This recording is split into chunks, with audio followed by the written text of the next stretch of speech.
நாரதர் பிறருக்கு அருள் புரிவதற்காக பூலோகம் சென்றார். அங்கு துன்புற்ற மக்களை காண்கிறார். இவர்களது துன்பத்தை போக்கும் வழி என்ன அப்படின்னு கேட்கறதுக்காக அவர் என்ன பண்ணுறார், நேராக விஷ்ணுலோகம் சென்று பகவானை வேண்டினார்.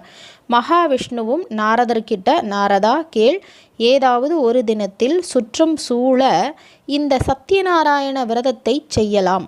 பக்தியோட நெய்வேத்தியங்களை சமர்ப்பிக்கணும். வாழைப்பழம், கோதுமை மாவு அல்லது அரிசி மாவு, நெய், பால், சர்க்கரை, பக்ஷண வர்க்கங்கள் எல்லாமே நெய்வேத்தியம் செய்ய வேண்டும்.